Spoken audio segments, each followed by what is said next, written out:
Hello, I'm Frost, and welcome to your regular monthly update of what is going on in the world of sci-fi gaming.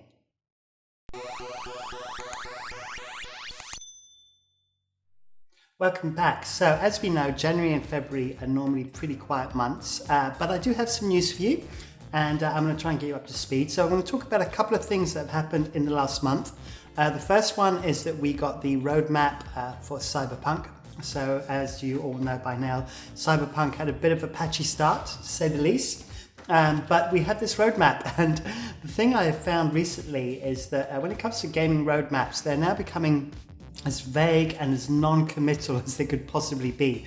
So as you can see with this wonderful diagram, that we've got two patches that are guaranteed. We had the first patch, which has actually come out, which was 1.1, which then had a patch on it, so we had a patch on a patch. So we're then going to get patch 1.2, and then it's going to be followed by more patches with some free DLCs at some point and a free next-gen console update at some point in 2022. And that is basically it. So no fixed dates or anything. We just know that these things are going to come at some point this year. So moving on to something else. Everspace 2. Now, Everspace 2, I mentioned in my last update, it came out on the 18th of January in early release. And this is the spaceship looter shooter from Rockfish Games. Now, I've actually played this. I actually own it. I've played about 12 hours of the game so far. And I have to say, it's a solid early release. There's no game-stopping bugs. Everything is running smoothly. You get a campaign mode where you have to sort of rush around various parts of space in order to save your injured friend. The missions include the obvious, which is shooting lots of NPCs, but there's also some puzzle solving and some trading. And there's a good progression path in it as well, that you can get better ships, you can get better mods, you can acquire new abilities, you can even modify your mods and upgrade them that way. So it does provide quite a lot of variety in terms of what you can do to your ship, and therefore to suit it more to your playstyle. So very, very impressed with Everspace 2, and I recommend you go check it out. And then we're going to come on to new releases. Now, as I said, January and February are normally like super quiet for releases, but I found one, and this one is actually quite amazing. Here we go. So, Rogue Invader by Squishy Games. Now, this comes out on the 25th of February, and it is a 1-bit, yes, you heard me, it is a 1-bit isometric shooter, and it will be available for the PC and Mac. And when I saw this, I thought, you know what, this is what Sinclair ZX81 owners wanted their games to be like. And it's only taken 40 years, but we're finally there. And it does look like it's got a bit of humor thrown into it as well. And it's going to be interesting to see how this does. But I wish the best for Rogue Invader for just clearly doing something very, very different. Then we're going to move on to new availability. So this one is a bit of a contentious one. We have Control Ultimate Edition is now going to be available for the PS5 as of the 2nd of February. Now, what is creating the contention is that it's now going to be included as part of PS Plus, which is the PlayStation subscription program. But Control Ultimate Edition was actually released all the way back in August 2020. And just so you know, what makes it Ultimate is it includes the Foundation and the Aura expansions. But the people that have bought this, obviously, some of them have not actually played it on the PS4. They were just bought it in anticipation of the PS5 coming out, which was obviously then delayed. And as a consequence of this, some people have purchased this and now finding out that they can actually have got it free with the PS Plus, and therefore that is the contention. At the moment, there is no response to this. I don't know where it's going to go, but just to get you sort of aware of that if you haven't got Control Ultimate Edition already, it will be part of PS Plus. Then we come on to announcements. Now, we actually have a few announcements. The first one is Distant Worlds 2.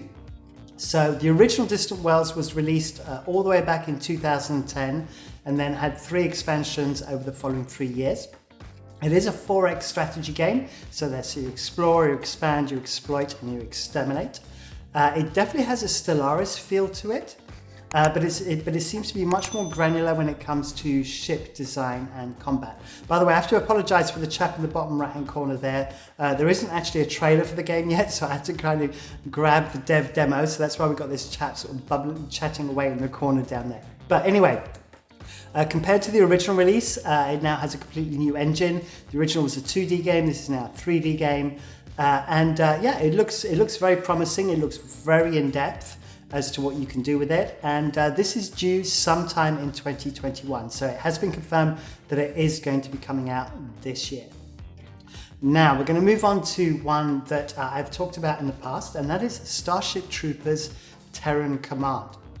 This was originally due to come out in 2020. It has now been confirmed as coming out Q2 of this year, 2021. So this is another sci-fi real-time strategy. So far, all we have is this short gameplay, a demo that I'm showing you right now. But there is a dev demo being happening on Twitch today as the time of filming this. So therefore I would expect this to be going up on YouTube in the next day or two. So once we have this dev demo, I will link it in the description below. So be sure to check that. The main thing to note with Starship Troopers Terran Command is it has this mood and feel of the 1997 movie adaptation of the Heinlein book. So hopefully it will be that sort of really kind of camp, sort of kitschy feel to it all the way through. As for gameplay, like I said, because we haven't actually seen much more than this trailer at the moment, I can't say much more, but I have good hopes for it. Then we come on to Biomutant. So Biomutant's been one of these games with high expectations that people have been waiting on for quite a while.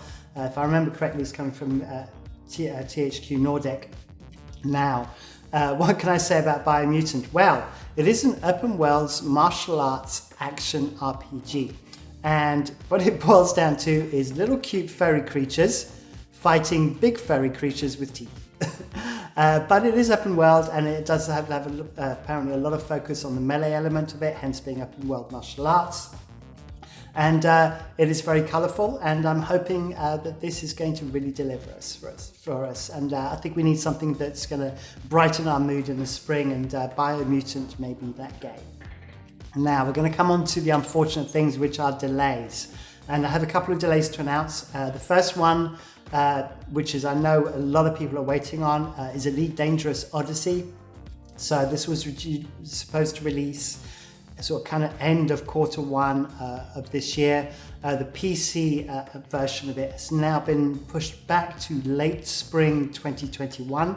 So I assume that's going to mean sort of June-ish time, hopefully. But the console has been pushed all the way back to autumn of this year, 2021.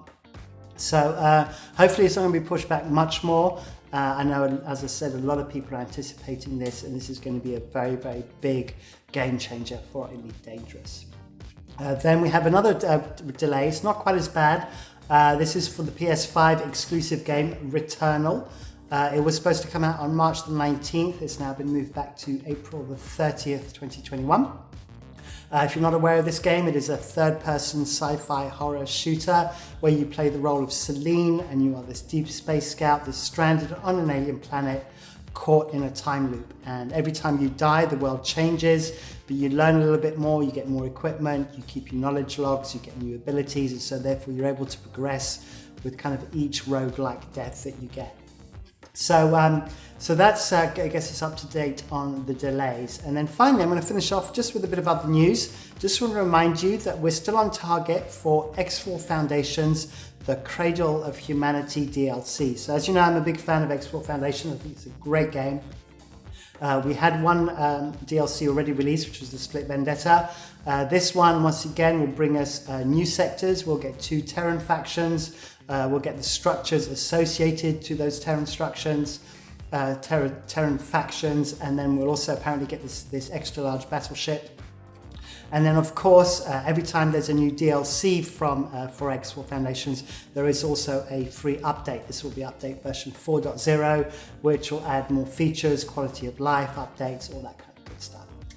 And there you go. And this, surprisingly, I always say there's always EVE Online news. This month I don't have EVE Online news, except my regular war updates that I release every week.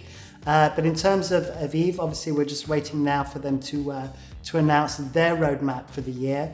And they're normally pretty spot on with their roadmaps, and I'm looking forward to that. And as soon as I have some information on that, I will bring it to you. Right, so all the usual stuff: like, subscribe, hit the bell icon. Please join my Discord, and thank you very much for watching, and until the next one. Bye.